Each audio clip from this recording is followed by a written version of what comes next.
এবারের এডিবির কনফারেন্সে বাংলাদেশের মূল ফোকাসটা কি ছিল, এটা একটু যদি বলেন। না, এডিবি কিন্তু আমাদের একটা major part, in fact third largest part দেশে, এবং এডিবির বেশ কতগুলি প্রজেক্ট ভেরি রেলিভেন্ট আমাদের। এডিবি তো বিভিন্ন ফিল্ডে আছে আমাদের, কমিউনিকেশনে আছে, এগ্রিকালচারে, আর সবচেয়ে বেশি এখন আলাপ করলাম ডিজিটালাইজেশন, মানে এনবিআর এর ডিজিটালাইজেশন, ব্যাংকিং সেক্টরের এইগুলির ব্যাপারে ওরা আলাপ করছে। এবং অলরেডি কিন্তু ওরা দুইটা জিনিস, একটা হলো ওরা বাজেট সাপোর্ট দেবে আমাদেরকে একটা বড় অঙ্কের, আর তেমনি প্রজেক্টগুলো আছে। ফ্রুটফুলি আমরা এই কথাগুলি বললাম ভাইস প্রেসিডেন্ট ওনাদের সাথে। সেই সেন্সে আমরা এডিবির লোনগুলো আমরা সাধারণত নিয়ে থাকি। তবে একটা জিনিস আমি আর্গিউ করেছি এবার, যে আমরা একটা সফট লোন চাই, মানে অর্ডিনারি ওসিএফ থেকে আর কি। ওসিএফ মানে সফট লোন, আর ওটা আছে অর্ডিনারি ক্যাপিটাল রিসোর্স একটু হায়ার রেট অফ ইন্টারেস্ট। ওরা বলছে আমরা চেষ্টা করবো এটা দিতে। আমি ইভেন প্ল্যানারিতে ওটা বলেছি যে বাংলাদেশ থেকে কিন্তু আমরা চাচ্ছি এটা দিতে।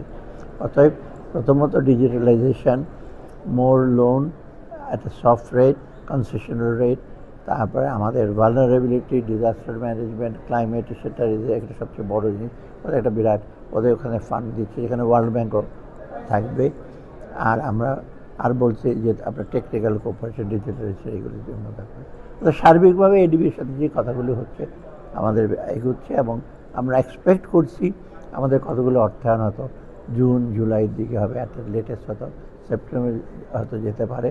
বাট এগুলি সব মিলে কিন্তু একটা বড় একটা অঙ্কের লোন পাবো। স্যার, সাইডলাইনে অনেকগুলো বৈঠক করলেন, আমরা দেখলাম খুব ব্যস্ত সময় পার করলেন। কোন কোন দেশের সঙ্গে কি কি বিষয় নিয়ে আসলে আলোচনা হয়েছে? সাইডলাইনে তো আমরা বেশিরভাগ আলোচনা করছি বিভিন্ন প্রজেক্ট নিয়ে। আর একটা আমার সাথে আলোচনা হয়েছে একজন শিকাগো ইউনিভার্সিটির প্রফেসর, নোবেল লরিয়েট, উনি এগ্রিকালচার ইনফরমেশন, বিশেষ করে ক্লাইমেট ওয়েদার ফোরকাস্টিংটা ফার্মারদের সাথে শেয়ার করার জন্য ডিজিটালাইজেশন একটা প্রজেক্ট, ওটা এডিবি ওটা বোধহয় হেল্প করবে। কারণ উনি চাচ্ছেন, উনি নোবেল প্রাইজ পেয়েছেন ওটার জন্যই, মানে উনি আর যে অভিজিৎ ওরা একসাথে, যে ফার্মারদের পারসেপশন সার্ভে করে ফার্মারদের আগে থেকে জানানো যে বৃষ্টি কখন হবে বা কখন সোয়িং করা দরকার, কোন সয়েলটা কোথায় বেটার, তারপরে আপনার অন্য অন্য ওয়েদার ফোরকাস্টিংয়ে সেটা শেয়ার করলে ওটা এগ্রিকালচার প্রোডাক্টিভিটি বাড়বে। এটা একটা প্রজেক্ট ওরা, এই যে ওরা কনসেপ্ট হিসেবে করছে, এডিবি ওটা আসবে, ওটা নিয়ে আলাপ। আর তাছাড়া ইয়ারডি সেক্রেটারি তো অন্য অন্য প্রজেক্ট নিয়ে আমাদের আলোচনা হয়েছে, ফান্ডিং যেটা বললো, রোডসের ব্যাপারে আছে, ইভেন ওর বোধহয় বে টার্মিনালে বোধহয় চিটাগাং পোর্টের সাথে ওরা ইনভলভ হতে চায়। আর সবচেয়ে বেশি হলো ওটা বনায়ন, ন্যাচারাল ফরেস্ট, সুন্দরবনে যেটা ম্যাঙ্গ্রোভ ফরেস্ট, ওটার প্রিজার্ভেশনের ব্যাপারে ইন্টারেস্ট। তো এগুলো সার্বিকভাবে সবগুলি বাজেট সাপোর্ট নিয়ে অত আলাপ হয়েছে। বাজেট সাপোর্ট ওরা বলছে যে বাজেট সাপোর্টটা আমরা একসাথে IMF অন্যান্যের সাথে একসাথে দেবো। স্যার, আজকে তো শেষ দিন নেই কনফারেন্সের, মানে যদি আপনি সার্বিক মূল্যায়ন করেন এটি নিয়ে কীভাবে? সার্বিকভাবে এডিবি কিন্তু কোয়াইট আমাদের প্রতি কোয়াইট ফেভারেবল, এবং ওদের যেটা আমি বললাম যে কিছু লোন টার্ম নিয়ে অর্ডিনারি, মানে আমরা রেট অফ ইন্টারেস্ট নিয়ে কিছু কথাবার্তা বলেছি।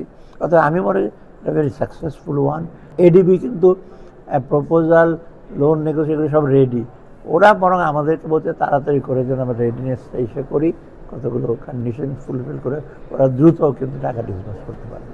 সো সার্বিকভাবে এটা হলো আমাদের দিকের কাজগুলো তাড়াতাড়ি করা, তো এডিবিও তখন দ্রুত আমরা কাছে আসবে। এটাই হলো সবচেয়ে বড় একটা। অনেক ধন্যবাদ স্যার।